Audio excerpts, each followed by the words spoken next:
Seth, it is important to remember that Ebola is not an airborne virus. So as long as you weren't exposed to Dr. Spencer's bodily fluids, you are not at risk. So if you rode the New York subway this weekend, you don't have to worry. Well, you don't have to worry about catching Ebola, but it's still the subway, Seth, so it's very likely you caught something else. Meaning? Well, Seth, the subway is basically a petri dish on rails. Not getting a flu shot and riding the subway is what we in the medical profession refer to as asking for it. And it's not just the flu, Seth. The New York subway is a home to a number of other diseases, both old and new.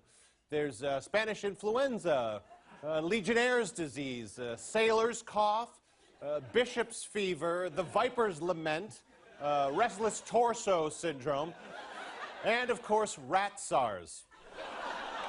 Rat SARS? Yes, if you are ever on the subway and you see a rat with a tiny medical mask, steer clear, he has rat SARS. Having spent many a moment in numerous New York City subway cars, I can attest to the fact that rat SARS does exist, and there have been actually recorded sightings of rats who are not only able to properly place a mask on their face, but also able to do so while balancing a dirt water dog and a full-size soft drink on their head while playing Born This Way on the banjo. Hey, Ebola comedy is one thing, but using a killer disease as nothing more than political fodder, there we draw the line. If only desperate, honest, fear-mongering, bloated political hacks knew where that line was. We've heard this in previous elections, too extreme, their Tea Party, where you can't work them. So it seems that the Democrats' overall message is, yeah, ISIS is scary, yeah, Ebola is scary, but Republicans are a lot scarier.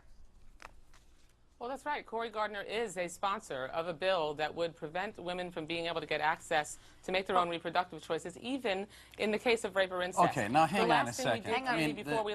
The last thing we did before we left for the recess was vote to sue the president for doing his job. When the Republicans won't even do their job, they won't work with us. Okay, and Debbie still hasn't answered the question. They shut the government down. First of all, she still hasn't answered the question as to whether or not the president's policies are on the ballot.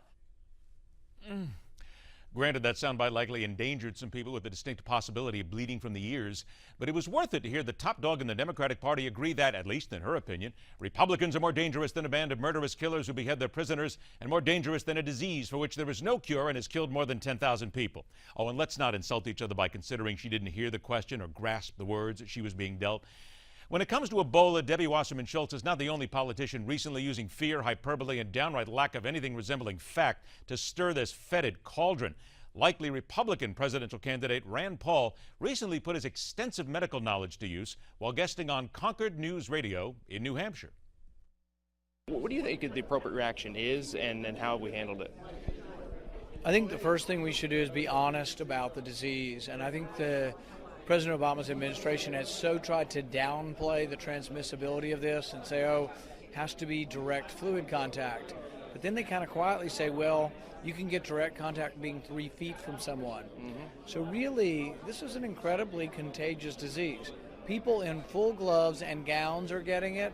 So really, they need to be honest. This is a very transmissible disease. Rand Paul is not a doctor, he just plays one on the radio. Not a hint of truth in there. All rumor, innuendo, guesswork, and not a single proven fact. So we'll just chalk both comments up to a veiled and really bad attempt at stand-up comedy, which, judging by the dark peals of laughter both comments elicit, we can only suggest neither individual quit their day job, which, if based on telling the truth in seeking office, might put both politicians in danger of seeking more appropriate employment, which could and perhaps should happen to at least one of them sooner than they might expect or desire. And that is telling it like it is. All right, next hour coming up right here on MidPoint. Speaking of jokes, or at least what some people might consider to be something of a jape, Sarah Palin says she might run for office again. This as we break down 5 key midterm races with political analyst Dick Morris. And despite being beaten down in recent years and told that it's worth absolutely nothing and we're heading right down the tubes, could the U.S. dollar be the key to saving the world economy? You knew greenbacks were going to work sooner or later, right? That's coming up next hour, right here on the show that questions everything. This is MidPoint.